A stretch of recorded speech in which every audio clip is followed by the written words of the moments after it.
რადიო.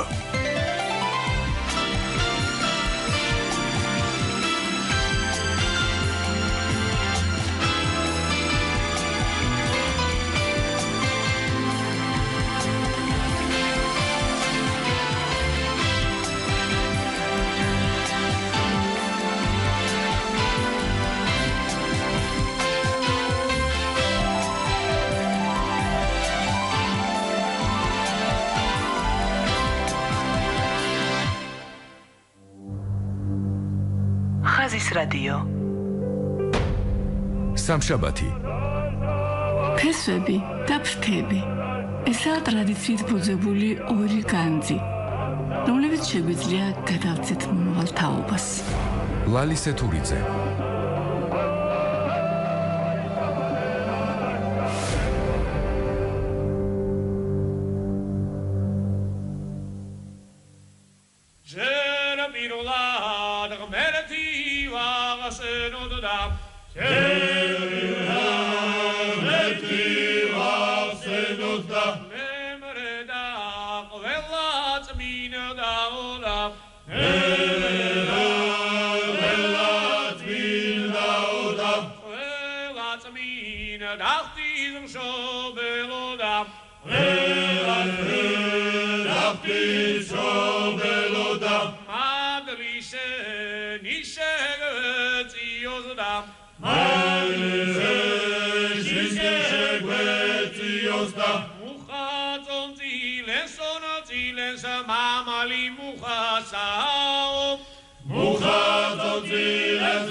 აი ხომ ხედავთ თავად ანსამბლის წევრებსაც კი გაუჭირდათ სიმღერის დასრულება და არ დაასრულეს, განაგრძეს და ესეთი შესანიშნავი ფინალით. მოგესალმებით ანსამბლ მესხეთს უსმენდით ახლა. ვართ ტალღაზე FM 102.4, ეს არის პროექტი ხაზის რადიო. მე ეკა ვარ ტალახაძე, დღეს თქვენი მასპინძელი სტუდიაში გახლავთ ქალბატონი ლალი სეთურიძე. მოგესალმებით ქალბატონო ლალი.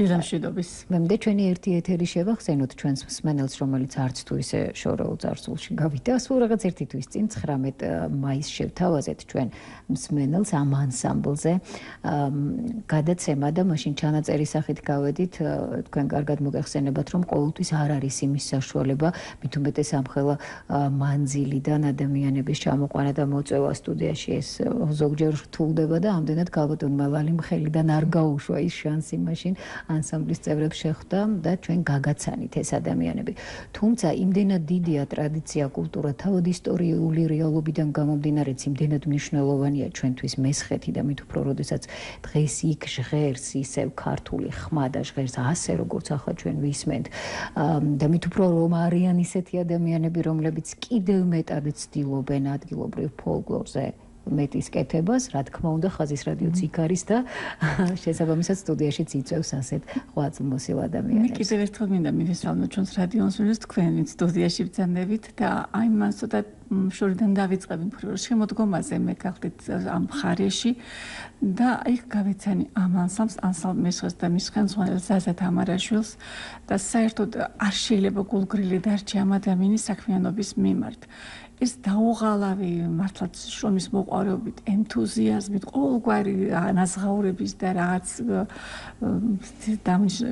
გარეშე ზაზას აკეთებს ძალიან დიდ საქმეს. ყავს ეს ანსამბლი მესხეთი, გარდა ამისა სრდის ახალ ბავშვებს, პატარა თაობას, ქალებისგანაც შექმნა ანსამბლი, ქალბატონებისგან, რომელიც ჩვენი რაჭღერი და ყოველნაირად რაც კი მას შეუძლია და არც შეუძლია იმდენად უვლის ამ კუთხეს. და სხვადასხვა ეს დღევანდელი გადაცემა წამოვიდა მსმენელების თხოვნიდან. რამოდენიმე გადაცემა ჩვენ მსმენელების თხოვნას ვასრულებთ და მე უნდა ვთქვა და ეს ჩემი ბრალია თუ არ ვიცი არ არის ჩემი ბრალი ჩვენ ამ კუთხეს მაინც და მაინც დიდ დროს არ ვუთმობ და ეს ეს ერთ-ერთი შეხება იყო როდესაც გვყავდა ჩვენ ანსამბლი მესხეთი. და მოგწყვეტ ეკა ზუსტად ისინი ჩამოსულები იყვნენ გია ბაღაშვილთან სატელევიზიო გადაცემაში და ვისარგებლეთ შემთხვევით ვინაიდან არ არის ადვილი ყოველთვის ჩამოიყვანო ისინი და ჩვენ ჩავწერეთ ეს გადაცემა. მას შემდეგ არ შენელებულა ინტერესი არა თუ ეთერში პირადად მეც მირეკავე რომ ამ ანსამბლის შესახებ უფრო მეტი ამ ანსამბლის კი არა მესხური ფოლკლორის და მესხური კულტურის შესახებ უფრო მეტი მოვყვეთ. ამიტომ დღეს მოვიწვიეთ მართლა ძალიან კომპეტენტური არაჩვეულებრივი ეთნომუსიკოლოგი ქალბატონი ვიქტორია სამსონაძე, რომელიც ქალბატონ ასე ეთნომუსიკოლოგ ბაია ჟუჟუნაძესთან ერთად მუშაობს ამ თემაზე. მაგრამ დღეს მხოლოდ ქალბატონი ვიქტორია გამარჯობა.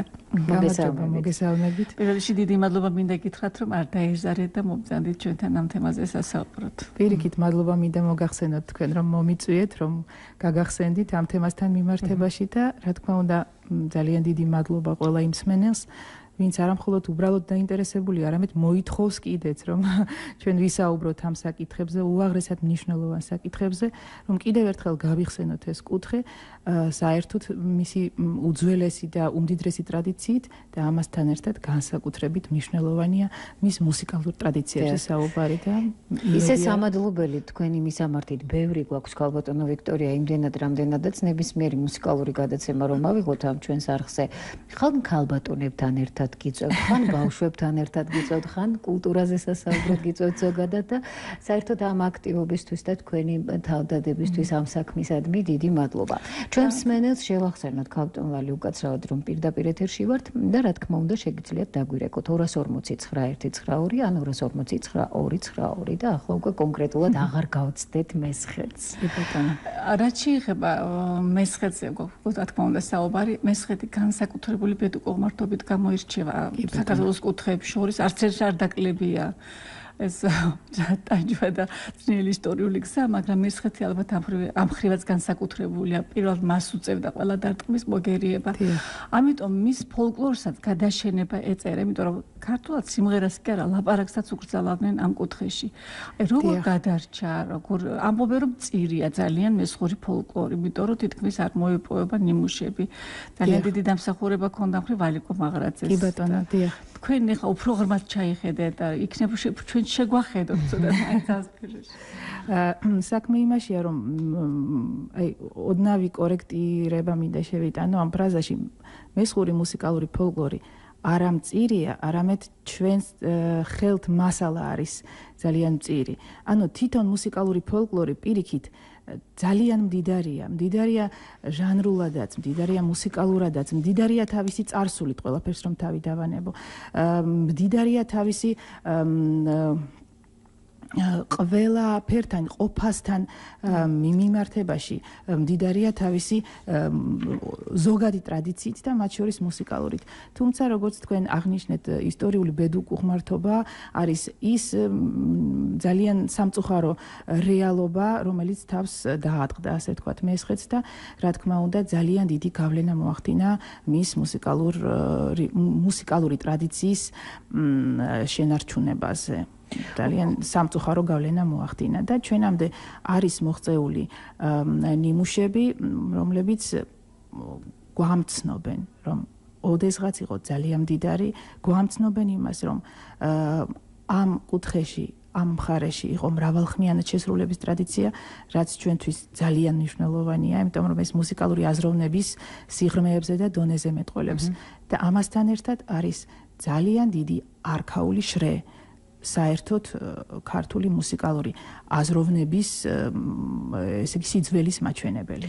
აი ერთგვარად თავად რეპერტუარზეც რომ გავამახვილოთ გაბატონო ვიქტორია ყურადღება, ჩვენ ვიცით მაგალითად იგივე მეგრული ფოლკლორი რომ ავიღოთ, ამ კუთხის ასეთი ისტორიული რეალობა პირდაპირ ლირიზმით გადმოტანილია მათ კულტურაში, ხო? გულისხმობს შემსრულებელ კულტურაში მუსიკალური ბგერის თვალსაზრისით. ამ ნიშნით მესხეთის ისტორიული წარსული ჟღერს მათ სიმღერაში ასე ლირიზმი.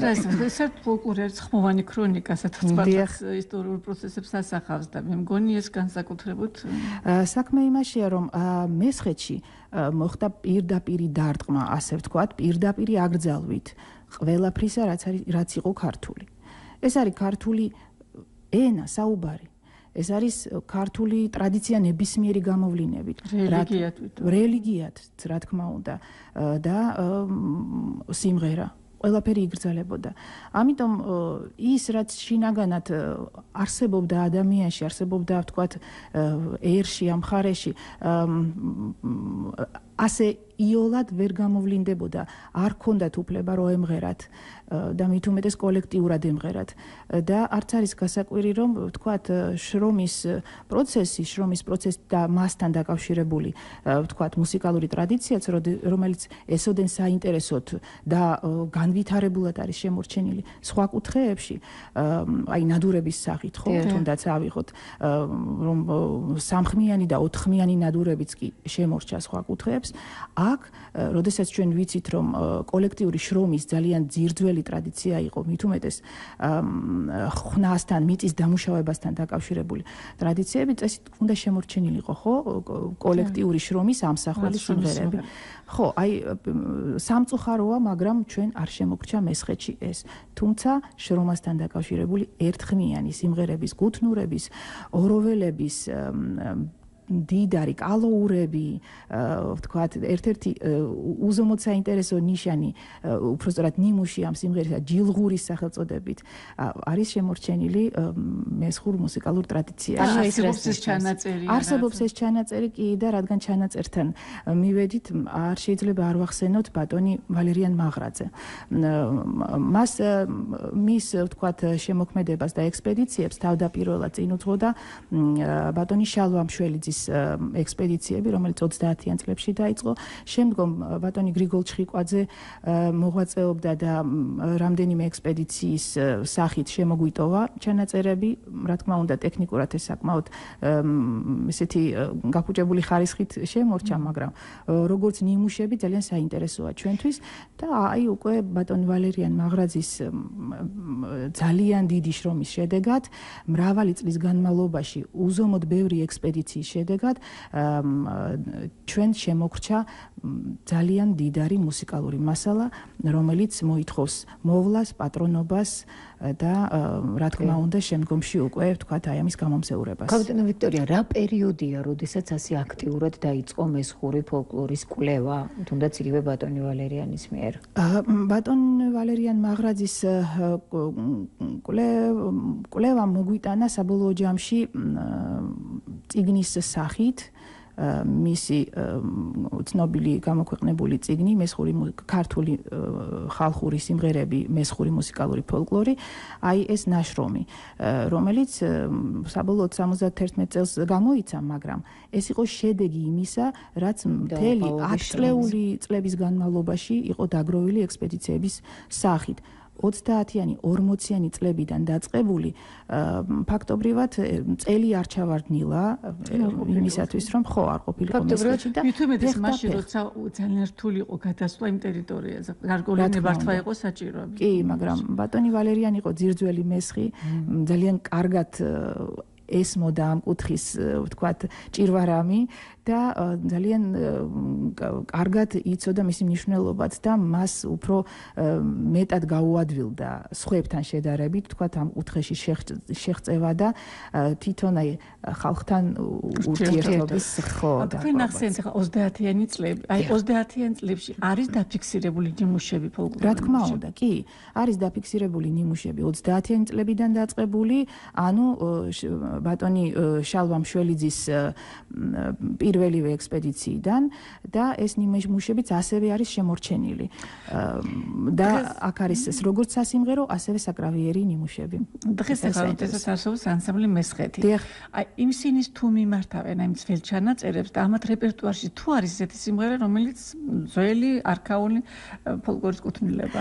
მე მინდა გითხრათ, რომ ჯერ ერთი ძალიან დიდი მადლობა ბატონ ზაზა თამარაშვილს და მისი თაოსნობით ყველა ანსამბლის წევრს, რომელიც ვთქვათ ეხება აი ამ საკუთარ მუსიკალურ ფოლკლორს და ცდილობს რომ არ დაკარგოს. ეს ერთი და რაც შეეხება იმას თუ ვთქვათ აი ამ რეპერტუარში რამდენად ძველია სიმღერები, ის თითოეულა ნიმუშიც კი რომელიც დღეს სრულდება, თუნდაც ბატონი ზაზას ანსამბლის მიერ, ან სხვა ანსამბლების მიერ, ყველა ეს ნიმუში არის ძალიან ძველი. თუმცა მე მინდა ვთქვა, რომ პირდაპირ ისეთი სახით, როგორც ადრე სრულდებოდა, ეს დღეს არ სრულდება, ვინაიდან მესხური სიმღერა საჭიროებს რესტავრაციას, აღდგენას.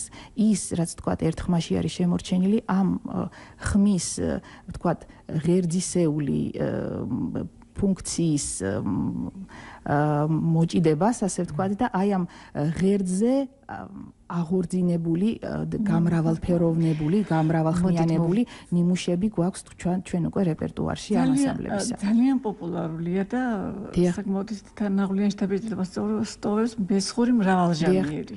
კი ბატონო. ეს არქაული მრავალჟანიერი თუ უფრო შედარებით გვიანი? ეს არის არქაული მრავალჟანიერი, რა თქმა უნდა, ანუ ეს არის ერთ-ერთი ძველი ნიმუში, რომელსაც უბრალოდ ეს ფონად აქვს ძალიან ფრთხილად და ფაქიზად დადებული ბანი და აი ამ ბანთან ერთად უკვე სულ სხვანაირად ჟღერს ეს სიმღერა და შემდეგ უკვე დაშენებულია, ასე ვთქვათ, ძალიან ლოგიკურად ზედა ხმა და აი სამ ხმაში ჩვენ გვაქვს უკვე, რა თქმა უნდა, ნაღვლიანი და ეს ჩემის აზრით სწორედ იმას მოხატავს, თქვათ, აი ამ ბედს, ამ მუსიკალური კუთხის და ტრადიციის ბედს გამოსახავს აი ამ ნაღვლიანი ბგერებით და ძალიან საინტერესო და ყოველთვის ცრემლის მომგვრელით და სასიამოვნოც არის აი ამ სიმღერის მოსმენა.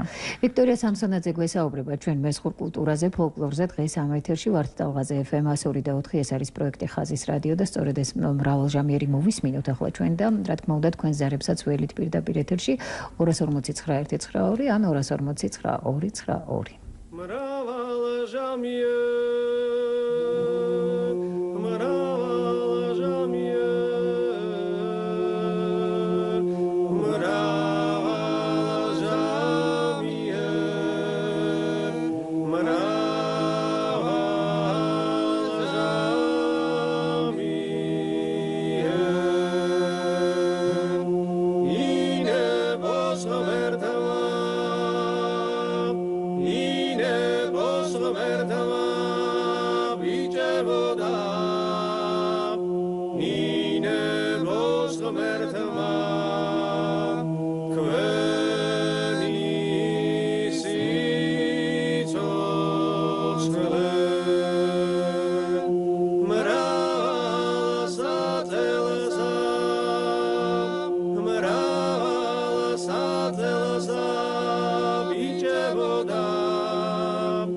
უსმენთ ახლა მრავალჟამიერს, მოგიხსენებათ, რომ მრავალჟამიერი უპირველეს ყოვლისა სუფრაზე იმღერებოდა და შემდეგ უკვე გადმოინაცვლა სცენაზე და თქვათ ახლა კი ვისაც აქვს საშუალება რომ იმღეროს, სადაც კი მოუხდება მას მღერა, იქ მღერის.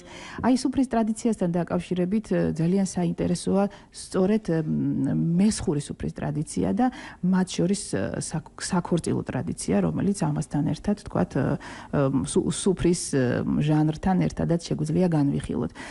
საინტერესო ის იყო, რომ სუფრაზე იმღერებოდა ყველა სადღეგრძელოს ხო ცნობილია ისედაც თავისი სიმღერა ახლდაო, ხო? აი აქაც აღმოჩნდა, რომ სუფრის მსვლელობა პირობითად შეიძლებოდა 4 ნაწილად ყოფილიყო, ასე ვთქვათ, დანაწილებული, დაყოფილი და აქ იყო სალხინო სიმღერები ეგრეთ წოდებული, რომლების საშუალებით, ვთქვათ, ხასიათზე მოიყვანდა სუფრის წევრებს. მაგალითად იყო ძმანო დარბაისელნო, ესეთი სიმღერა. შემდეგ იყო სუფრის გახსნის სიმღერები. ესე იგი, ჯერ უნდა ხასიათზე მოეყვანა მერე უნდა გაეხსნათ სუფრა. ანუ სუფრა პრინციპში კი იყო გახსნილი, მაგრამ ცალკე იყო ეტაპი, როდესაც უკვე აი ახლა ჩვენ შეგვიძლია, ვთქვათ, შევიდეთ მთავარ მასე ეტაპზე, ასე ვთქვათ. კი. დიახ. შემდეგ იყო აი მესამე ეტაპი, ასე ვთქვათ, სუფრის მსვლელობის და სულ ბოლოში უკვე როდესაც სუფრა მთავრდებოდა, იქ უკვე შემოძახილები იყო.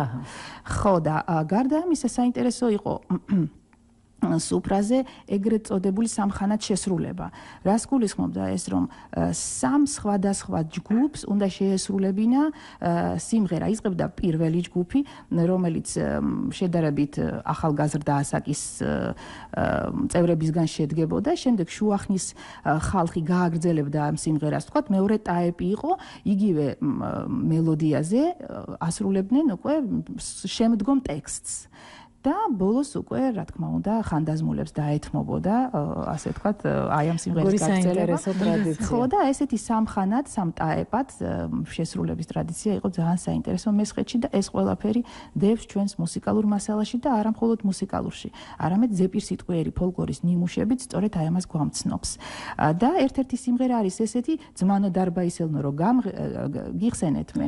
აი ანსამბლ მესხეთის შესრულებით სწორედ ძმანო დარბაისელნო არის ეს სიმღერა.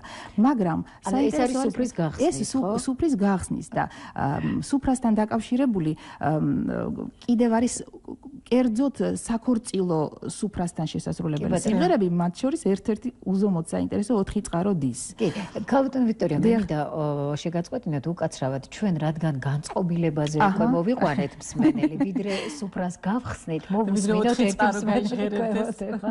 ალო? დიახ.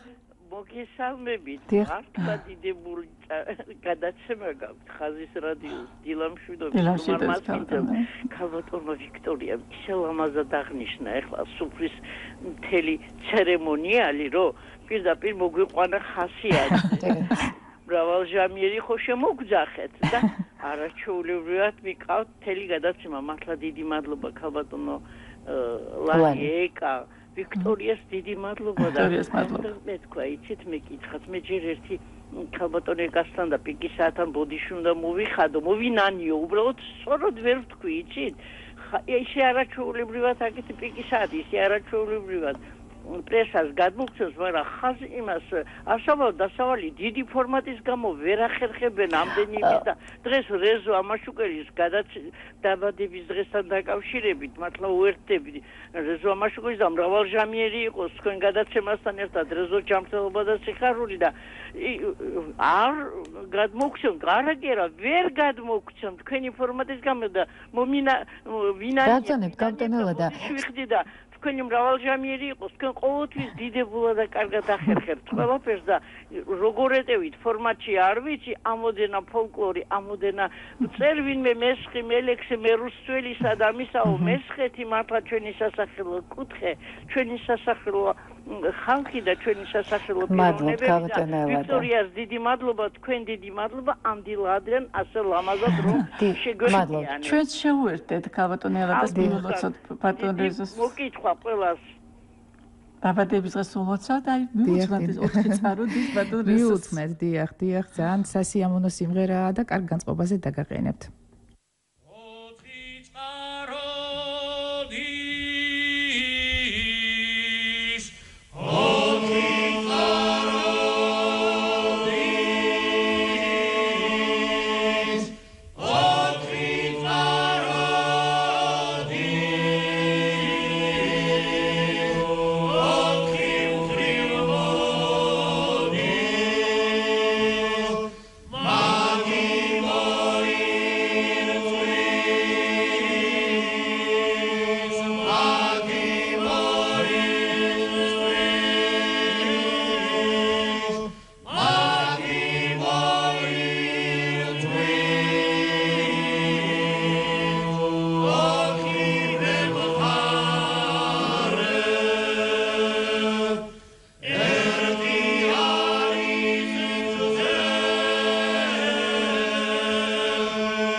აი აქაც ბოლოში ხომ ჟღერდა მრავალჟამიერი ტექსტი, ხო და ეს მრავალჟამიერი რა თქმა უნდა მიგვანიშნებს იმაზე, რომ ეს სუფრასთან შესასრულებელი სიმღერაა.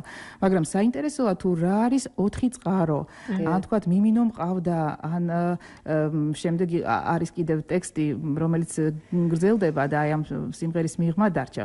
ყველა ტექსტს ვერ გააჟღერებს, ხო, თქვათ ანსამბლი, იმიტომ რომ საკმაოდ გრძელი იყო შესრულების ტრადიცია სიმღერის და ახლა უკვე როდესაც თქვა საკონცერტო ვერსიას ვამზადებთ, ვამოკლებთ ხო. ხო მიმინო მყავდა მიყვარდა სხვისი გვეგონა ჩვენი გამოდგაო ეს არის საქორწილო სიმღერა რომელიც სრულდებოდა კონკრეტულად მაშინ როდესაც იყო მშობლების სადღეგრძელო ნეფე პატარძლის და 4 წყარო არის 4 მშობელი 2 ნეფის და 2 დედოფლის და 4 წყარო დის 4 მხრივ მოდის მითი მოირწვის 4-ვე მხარე ანუ მშობლების გარეშე ჩვენ ვერ ვიარსებებთო აი ამას გულისხმობს რომ თითოეული მშობელი არის ჩვენთვის წყარო და შემდეგ არის უკვე მიმინო მყავდა მიყვარდა საერთოდ მიმინო ხო ცნობილია ისედაც სიმღერებში ხშირად იხმარება საქორწილო ტრადიციის სიმღერებში და აი მიმინო მყავდა მიყვარდა სხვისი გვეგონა ჩვენი გამოდგაო ანუ პატარძალი სხვის ოჯახში გაზრდილი ახლა უკვე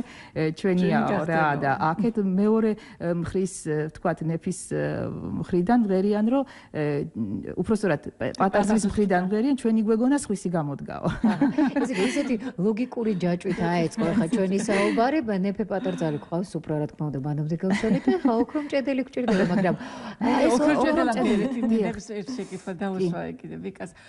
კაბატონ ვიქტორია, თქვენ მუშაობთ ანთოლოგიაზე, რომელიც უნდა გამოიცეს ამერიკაში და ძალიან საინტერესო წიგნი დაიდება, მე ვფიქრობ. სწორედ ამ სფეროზე მუშაობთ. თქვენ იქ ძალიან ესეთი არქაული ნიმუშების გაშიფრვაც მოგიწია. რა თქმა უნდა, დიახ, კი. და რამდენად როდის იხილავს ეს კიდე სანამ შესრულდებოდეს ეს სიმღერა? არქაულ ნიმუშებთან დაკავშირებით საინტერესოა ის, რომ ბევრ კუთხეს აქვს შემორჩენილი ისეთი არქაული ნიმუშები, როგორიც არის ნანები, ტირილები, იავნანები, ამინდის მართვასთან დაკავშირებული სიმღერები. ეს არის ის სფერო, რომელიც ჩაგვახედებს, ასე ვთქვათ, ჩვენი ქვეყნის შორეულ წარსულში და მათ შორის ბედნიერები ვართ, რომ მესხეთსაც შემორჩა სწორედ ყველა ის დასახელებული ჟანრის ნიმუშები, რომელიც მოგახსენეთ. ანუ გვაქვს ჩვენ ამინდის მართვასთან დაკავშირებული ლაზარეს მესხური ვარიანტი, გვაქვს იავნანების მრავალფეროვანი ვარიანტები, არა მხოლოდ ერთი. და ვთქვათ, ბატონებთან დაკავშირებული გვაქვს ჭონები, ალათასა, ბალათასა, ხელი ჩაკარკალათასა. ისე გამახსენდა ხა ალათასა, ბალათასა. რას ნიშნავს? ხა ეს არის უბრალოდ სიტყვათა მარცვლების თამაში, ხო? მაგრამ აღმოჩნდა, რომ ბალათა არის ბალანთა, რომელიც არის სოფელი მესხეთში და ეს ბალანთასთან დაკავშირებული, ვთქვათ, რაღაც შეიძლება ბალანთაში იყო ეს მსვლელობა ჭონაზე დავლის და ეს გვაქვს ეს ტექსტები, არა მხოლოდ ტექსტები, არამედ სასიმღერო ნიმუშები შემორჩენილი. რაც შეეხება თქვენი შეკითხვას ანთოლოგიასთან დაკავშირებით, უკვე ფაქტობრივად წიგნი გამზადებულია, როგორც მე ვიცი და ვთქვათ, მთელი ეს მასალა ბეჭდვითი სახით მომზადებულია და ფაქტობრივად აუდიო დანართი, რომელიც თან უნდა ახლდეს ამ ანთოლოგიას, ესეც უკვე თითქმის მზად არის და რა თქმა უნდა გამოვა და ჩვენ გვექნება საშუალება, რომ ამ ნაშრომში მოვისმინოთ უშუალოდ ეს არქაული ნიმუშები, ზუსტად იმ ჩანაწერებიდან, ძველი ჩანაწერებიდან, საარქივო ჩანაწერებიდან უკვე გასუფთავებული ვარიანტები. რადგან ერთგვარად თემა შევცვალეთ, ქავტომალი, ხომ არ მოვისმინოთ შესაბამისად კიდევ. არ შევცვალეთ, იმიტომ რომ მე სწორედ ოქრომჭედელოზე მინდა და მეთქვა.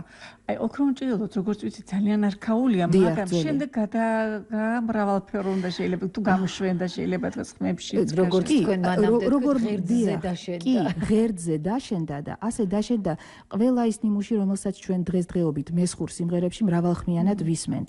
მათ შორის არის ოქრომჭედელო, რომელიც არა მხოლოდ უბრალოდ ძველია, არამედ უღრმესი არქაიკის მქონე. ესე შეიძლება ჩვენ წარმოვიდგინოთ, იმიტომ რომ ეს არის შრომის პროცესთან დაკავშირებული სიმღერა. ჩვენ ახლა ტექსტში შემოგრჩა ის, რომ ვთქვათ, აქ არის დასახელებული შრომის იარაღი და ვთქვათ, სხვადასხვა დეტალები ამ იარაღის, ხო? იქ ჩეკი, იქ დანა, იქ მელითონეობასთან დაკავშირებული შეიძლება იგულისხმოს ოქროს დამუშავების პროცესიც იყო ეს. ოქროს დამუშავების კი, მაგრამ ოქრომჭედელო არ არის მხოლოდ კონკრეტულად ეს ოქრო, არამედ გულისხმობდა საერთოდ ნებისმიერი სახის მეტალს, ლითონს. და ვთქვათ, დღესდღეობით ჩვენ ოქრომჭედელი ვთქვათ სამკაულებთან დაკავშირებით გვახსენდება, ხო? და ძველად იყო ესე იგი უძველესი პროფესია თურმე ქართული, რომელიც ამუშავებდა შრომის იარაღებს და საერთოდ ნებისმიერი სახის ლითონს. რა არის აქ საინტერესო, რომ იმასთან ერთად ოქრომჭედელო არის არა მხოლოდ შრომის პროცესის აღმსახველი, არამედ ეს არის უძველესი სარიტუალო დანიშნულების სიმღერა, რომელიც სრულდებოდა კონკრეტულად, როგორც ჩვენ გვითხრეს და მოგვიყვეს აღდგომასთან დაკავშირებით მარხვის დაწყების წინ აღებ ღამეს რომ ეძახდნენ აღების ღამეს. მაშინ აუცილებლად უნდა მთელი სოფელი ჩაბმულიყო, ეს არის საფერხულო სიმღერა და ფერხულში დიდი თუ პატარა, ქალი თუ კაცი ყველა უნდა ყოფილიყო ჩაბმული და თანაც ვალდებული იყო რომ ჩაბმულიყო.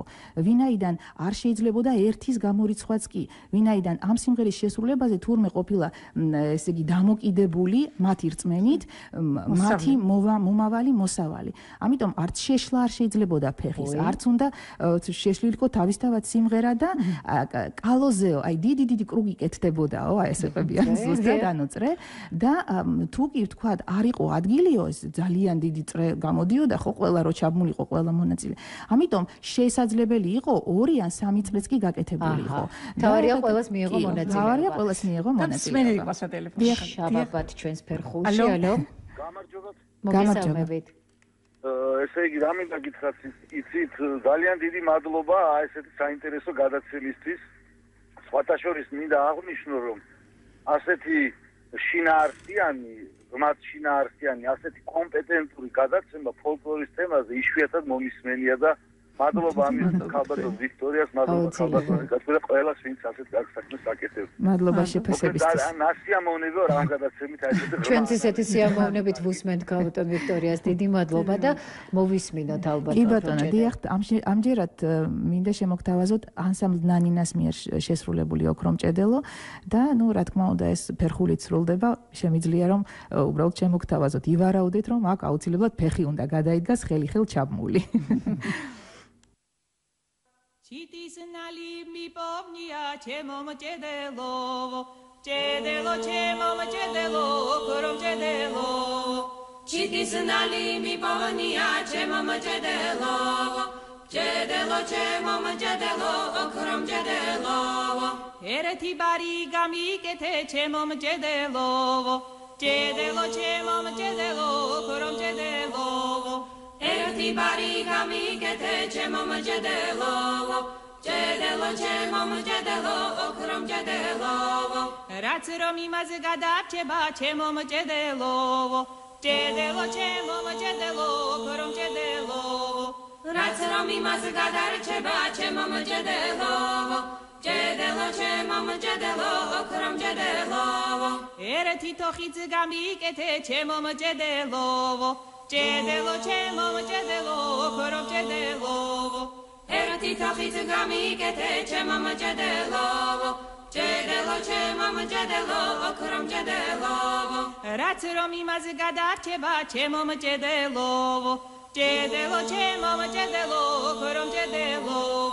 Ratsrom imaz gadarcheba, chemom, jedelo. Jedelo, chemom, jedelo, okrom, jedelo. Ereti chekitz gamikete, chemom, jedelo. Jedelo, chemom, jedelo, okrom, jedelo. Ereti chekitz gamikete, chemom, jedelo. Jedelo, chemom, jedelo, okrom, jedelo. Ratsrom imaz gadarcheba, chemom, jedelo. აი ესე რაც რომ იმას გადარჩება, მე ჩეკის მერე დანის მერე შეიძლება ნემსი ვახსენოთ და ნებისმიერი ვთქვათ ის საქმესთან დაკავშირებული იარაღი, რომელსაც ვთქვათ ხმარობს ამა თუ იმ შემთხვევაში ადამიანს. და მშვენიერი მასალაა ფოლკლორისტებისთვის გასაშიფრად. ნამდვილად, კი. ეხლა ერთი შეხედვით რომ ვთქვათ ვისმენთ სახუმარო სიმღერად შეგვიძლია ეს აღვიქვათ, ხო? და ძალიან ბევრია დარჩენილი ის შემორჩენილი უბრალოდ რაო მეტი აღარაფერი იყო რომ სხვა რამე გაეკეთებინა, რაღა უნდა გაეკეთებინაო, ჩიტის ნალისგანო, რაღა უნდა გაეკეთებინაო, ყველაფერი ჩამოვთვალეთო, ხო? ესეც ახლა ხუმრობის, თქვათ, ელფერის მომცველი, მაგრამ საბოლოო ჯამში ჩვენ მივდივართ იმ დასკვნამდე, რომ ის რაც დღესდღეობით ან სახუმაროა, ან თქვათ საბავშვო რეპერტუარის მქონე ტექსტებია, ხო? ეს იშიფრება როგორც ძალიან არქაული, როგორც ძველი და ეს არის ერთ-ერთი მაგალითი. აი, სხვა შორის ძალიან საინტერესო რამ ახსენეთ. გაშიფრული ახლა აი ძველი რაც ძველი ნიმუშები რაც შეეხება რაოდენობას, თუ კი ჩვენ სხვადასხვა სიმღერებზე გვაქვს საუბარი, არ დამითვლია, მაგრამ ძალიან ბევრია. გადარჩეული სიმღერები, ვთქვათ, აი მიჭირს თქმა, ნუ 50 ზევით რომ არის ეს ნამდვილად და თითოეულ სიმღერას ან თითოეულ ჟანრს ახლავს კიდევ უამრავი ვარიანტი. აი ვარიანტებით არის შემორჩენილი. ეს ოქრომჭედელო, რომელიც თქვენ მოისმინეთ, არის ერთ-ერთი ვარიანტი. გვაქვს კიდევ ძალიან ბევრი სხვა ვარიანტი, რომელიც განსხვავებული მუსიკალური, ვთქვათ, ინტონაციით, მელოდიით, ფორმულით სრულდება. არის, როდესაც, ვთქვათ, მელოდიური მასალა ერთია, მაგრამ, ვთქვათ, ტექსტუალურად განსხვავდება და ასე შემდეგ. არის რომელიმე უკაცრავად არის რომელიმე ჟანრი, რომელიც სხვა კუთხეებში არის, მხოლოდ ეს მესხეთის კუთვნილება. ჟანრს ვერ ვიტყვით, იმიტომ რომ საქართველოს კუთხეებში იმდენად მრავალფეროვანი და აი ყველაფრის მომცველი მასალა საბედნიეროდ გვაქვს შემორჩენილი, რომ რთულია ამაზე საუბარი ჟანრის თვალსაზრისით რა არა გვაქვს, მაგრამ ძალიან ბევრი ისეთი სიმღერაა, რომელიც სწორედ მესხეთის კუთვნილება. მათ შორის აი მაგალითად ის რითაც ჩვენი გადაცემა დაიწყო დღეს, მამლი მუხასა, ხო? მამლი მუხასა არის სიმღერა, რომელიც პირდაპირ სახელწოდებიდანაც ვიცით რომ მესხურია, თუმცა არის მუხის კულტთან დაკავშირებული, კიდევ ქართკახური სიმღერა ხო, მუმლი მუხასა გვახსენდება. რა თქმა უნდა ეს ჟანრობრივად თქვა, იდეურად და საწყისთან თუ კი მივდივართ, ყველაფერი უკავშირდება უძველეს ხანას და ამ კონკრეტულ შემთხვევაში მუხის კულტს, ხო? მაგრამ აი ეს ნიმუში არის კონკრეტულად მესხური. ასევე კონკრეტულად მესხური არის ეს ოქრომჭედელო, რომელიც მოვისმინეთ. სამყრელოს რაც შეეხება, კი, ეს არის უზომოდ საინტერესო ნიმუში იმ თვალსაზრისით, რომ გარდა იმისა, რომ ქორეოგრაფიის, უძველესი ქორეოგრაფიის ამსახველ თქვათ სახეს გვაძლევს, ხო? პარალელები შეგვიძლია თქვათ გავავლოთ თქვათ სხვა კუთხეებთან. რას გულისხმობ? სამყრელო არის სამი ყრა და სრულდებოდა სამ სართულად. ეს არის სამსართულიანი ფერხული. და საერთოდ ქართულ ქორეოგრაფიაში ცნობილია რომ ხორუმის ეფექტი გამახსენდა. ხორუმის ეფექტი გაგახსენდა, დიახ. ნუ ამ შემთხვევაში ეს თქვათ სცენისთვის გაკეთებული ეფექტისთვის თქვათ აღებული არის ეს სამი სართული, რომელიც უძველეს ტრადიციაში იყო თქვათ ხალხური შესრულებისა და მსგავსი ნიმუშები ჩვენ სხვა კუთხეებში გვხდება, მაგალითად ზემყრელოს სახით, რომელიც არის დაფიქსირებული ქართლში. არის შეგვიძლია გავიხსენოთ თუშური ქორბეღელა, რომელიც ასევე სამსართულად სრულდებოდა. დიახ და ისიც სარიტუალო დანიშნულების ფერხული იყო, იქ კიდევ თანაც მოძრავი იყო, ადგილიდან სხვა ადგილზე ხატთან მიმავალი იყო ის ფერხული და შესრულების დროს თქვათ თან წრიულად ბრუნავდა და თან წინ მიდიოდა და არ უნდა დაშლილიყო. ეს ძალიან საინტერესოა, აი თქვათ აი ამასთან შედარება. მახსენდება რაჭული ნიმუში, რომელიც თქვათ მაღლა მთას მოდგა, მაგალითად ცნობილი ნიმუშია საფერხულო, რომელსაც ერთ-ერთი ცნობით მოსდევდა სწორედ სამსართულიანი ფერხული. გურული ფერხული ცნობილი იყო როგორც სამი სართულის მქონე და ესე საკმაოდ რთულად შესასრულებელია. ის კი არა და მოცეკვავეებთან საუბრისასაც გაირკვა, რომ არც ისე იოლია თქვათ სამსართულად შეასრულებინო ბავშვებს თუ დიდებს ესა თუ ის თქვათ ქორეოგრაფიული ნახაზი და მით უფრო თუ ამასთან ერთად უნდა ემღერათ. აი ამ სამყრელოში ძირს ჩამოდიდა სამყრელო, ერთი ყრა მეორეს ეუბნება და ვერ ჩამოვალდა სამყრელო, მეშინია და სამყრელო სახუმარო ხასიათის არის, ხო? თითქოს და ეს ორი სხვადასხვა სართულის დიალოგი მიდის და შემდეგ ამბობს ნუგეშინია ძირს ბუმბული გიგიაო. ხო და აი ეს შემორჩა აი ამ ტექსტებში. თუმცა უძველესი თქვა სხვადასხვა ვარიანტების ტექსტებიც გაგვაჩნია ჩვენ სამყრელოსი, სადაც უფრო და უფრო ძველ შრეებში გავდივართ, ასე ვთქვათ. ისე ხშირად ვახსენეთ ბავშვები და თქვენ საბავშვო სიმღერები ახსენეთ. გარდა ნანინებისა, ქალბატონო ვიქტორია, არის რამე ისეთი, რაც კონკრეტულად ბავშვებისთვის არის ფოლკლორში? სარიტუალო სიმღერებს გულისხმობს, ხო? იცით რა, საბავშვო, საერთოდ ჟანრი საბავშვო ორგვარად შეგვიძლია ჩვენ განვიხილოთ.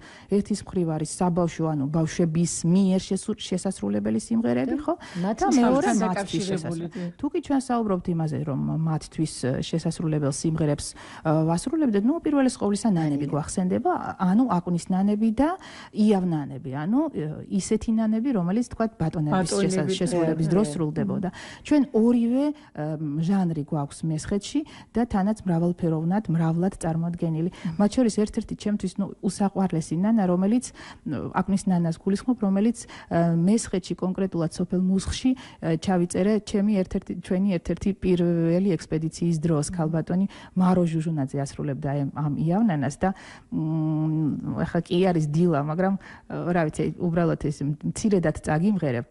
ძალიან საყვარელი და თბილი იავნანა, ესეთი იავნანა ვარდონანა იავნანინაო იავნანა ვარდონანა იავნანინა ამას ძალიან დიდი ტექსტი აქვს, მაგრამ ერთ-ერთი მახსენდება, ნუ აი ჩემთვის ძალიან ძვირფასი. ესაკვანი მოწნულია იავნანინაო ზიარეთის ჭილითაო ვარადონანინაო და მოსდევს შიგმწოლარე გაზრდილიყოს იავნანინაო რუსთაველის ნიჭითაო ვარადონანინაო და რუსთაველის ხსენება ამ ნანაში არ არის შემთხვევითი და ის აზრი და იდეა რომ სავარაუდოდ იქიდან იყო ჩვენი ну ცნობილი მგოსანი გულისხმობს იმას რომ თქვათ აი ეს დიდი შრე აი ამ ჩვენი მასალისა უნდა იყოს დაკავშირებული რა თქმა უნდა რუსთაველთანაც და აი ერთ-ერთი არის ავთანდილ გადინადირა ცნობილი ეპოსური გმირი ხო რომელიც სწორედ ვეფხისტყაოსნის ავთანდილთან პოვებს პარალელს დიახ და ესეც საფერხულო სიმღერაა ჩვენ ვიცით თქვათ ქართკახური ვარიანტი ავთანდილ გადინადირასი ხო და აი ეს არის მესხური ნიმუში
თქვენ კი მოიბოდიშეთ ქალბატონო ვიქტორია, მაგრამ გაღვიძების ნანინა იყოს ის, რაც შემოგთავაზეთ, ასეთებიც ხომ იყვნა ბევრი ძალიან. უკეთეს დასასრულს ვერ ვინატრებდით, ხო? სამწუხაროდ ჩვენი გადაცემა სტრა მოიწურა დაგემშვიდობებით. დიდი მადლობა კიდევ ერთხელ. ძალიან დიდი მადლობა ყველა ჩვენს მსმენელს. თქვენგან კიდევ ველოდებით ახალ წინადადებებს, ახალი და ჩვენ მზად ვართ თქვენ სამსახურისთვის. მადლობა გადავუხადოთ ჩვენ შემოქმედებით ჯგუფს ქალბატონ ვიქტორია სამსონაძეს პირველ რიგში, ლალი სეთურიძე თქვენი მასპინძელი იყო დღეს ამ სტუდიაში, ეკავარ ტალახაძე, გადაცემის ხმის რეჟისორი გახდათ ინგა გურგენაძე და სოფო როგორი ხარ სურგულაძე. დიდი მადლობა ბედნიერი ყველას.